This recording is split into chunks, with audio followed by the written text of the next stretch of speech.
If your first time viewing, feel free to subscribe to the channel also.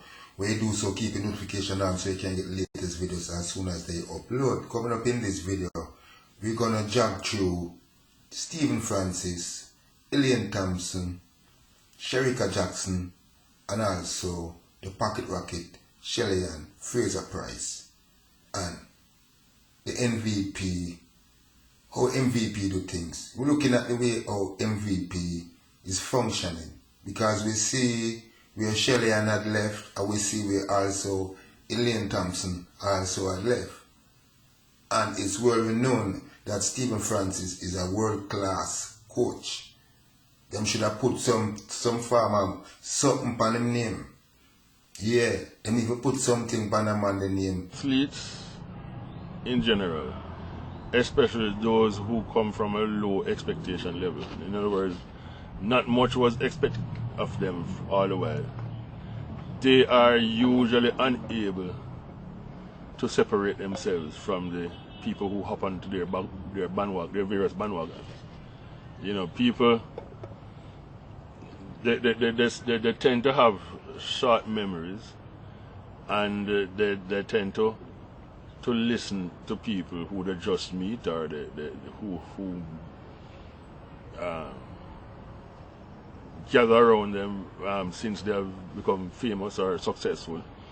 And they usually, from my experience, have a very, very great influence. It usually takes a very, very smart and strong athlete to sit back and say, you know, you guys weren't around, so leave me, let me make my decisions.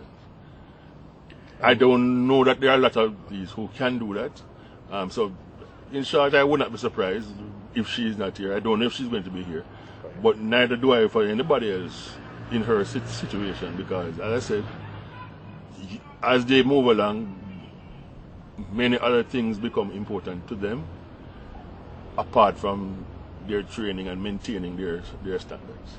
How has the relationship been between yourself and Elaine this season, in terms of how it has always been coming with the successes up to 2016 and after the injuries, and this year in particular?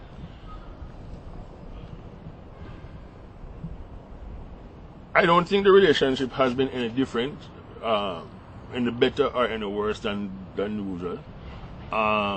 One of the problems which always happen in accolades in front of him name, how you address him. Something like sir, or not necessarily sir, but you know I mean them type of accolades there.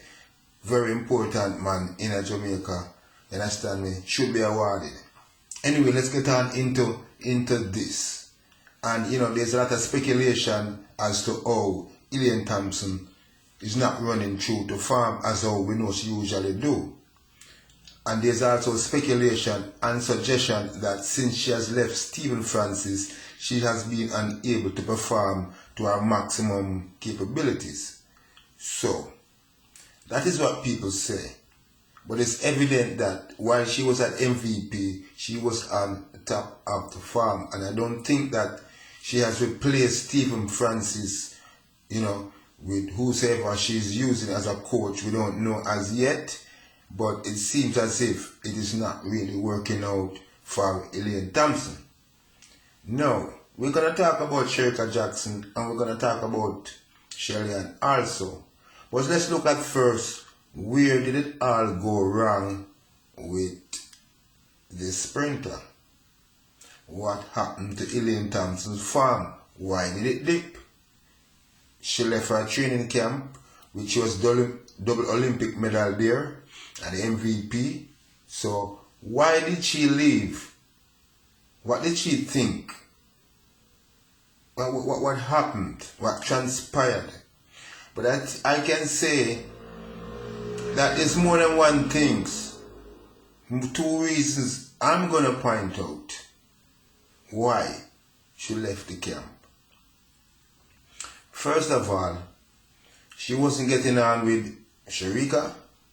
She wasn't really getting on with Shelly Ann, and that was evident. It almost came out on the track and it almost looked ugly. Everybody remember that event where Elaine didn't congratulate Shelly the way how people expect that she would have done. So people had a lot to say about that. So that was a spillover from the vibes in the camp. And Stephen Francis also said something to the effect why Shelly-Ann left. You have to listen to him very carefully when this man speaks. Like he speaks like in a very diplomatic way. So they had a split. The rivalry and the vibes wasn't good in the camp. Plus, Stephen Francis was hinting at bringing overseas runner Shikari Richardson. Shikari, you know, the fast runner from America. They was going to bring her over. So with all of this going on in the camp, you know, it seems as if it wasn't a good training environment for Shelly-Ann at that particular time. Because there was vibes was brewing. And also other athletes who maybe Shelly-Ann, you know, we don't know. We don't know. But me figure say, well, and that's one of the reasons. Not 100% sure, but, you know what I mean? I'm just looking into facts like that. Right? Why did Elaine leave? This is what we're going to forward to know. Why did Elaine Thompson actually leave?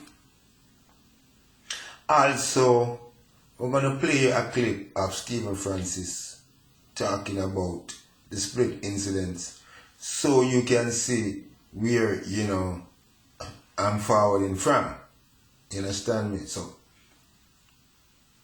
when Elaine split from Nike, she was to get a new contract under Nike. She should have, or supposed to have, signed a contract with Stephen Francis. This contract would allow Mr. Francis to get a percentage of her earnings. Not a lot. And that's what I thought. Mr. Francis said something to the effect. Something was going to cover our expenses. They put out a lot of money, you know what I mean, to facilitate, train a lot of people. You understand me? It's a business and it's a camp where, you know, you have to pay back. So, as Mr. Francis says, people forward and people leave, just like any normal football club. When Elaine got the deal with Puma,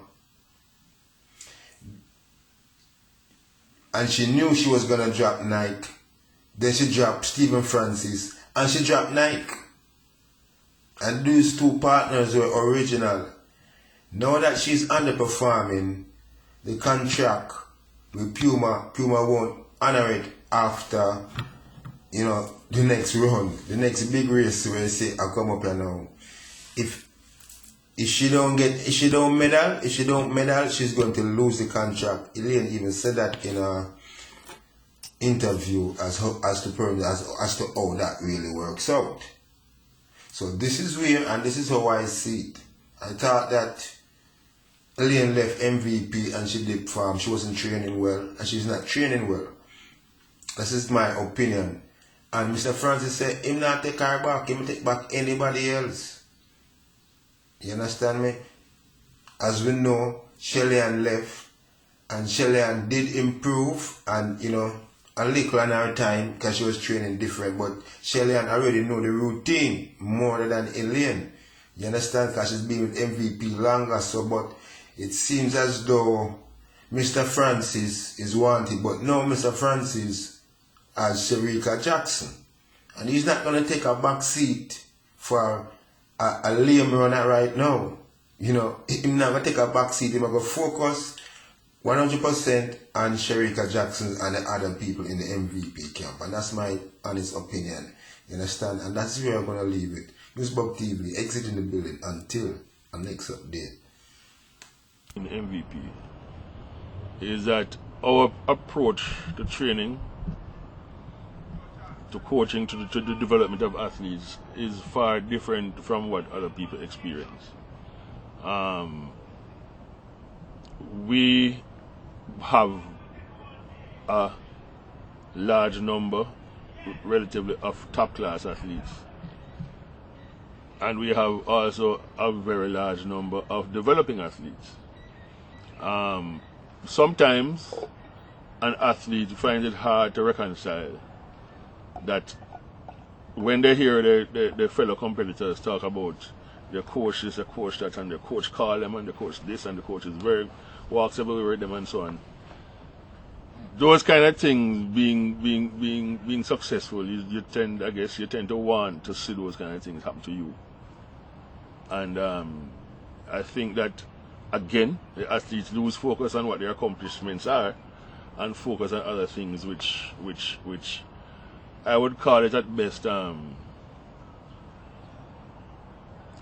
frill, and so we do have problems with those people. Don't like to be around competitors, especially within their camps. This year, I have never been a coach who is going to cater to the idea that any of my athletes must not have competition in practice. So therefore, it is what it is, and sometimes you understand that some athletes want to feel as if they control their coach. So I'm not saying that Elaine is one of those, but I'm just saying that you must expect that when in a large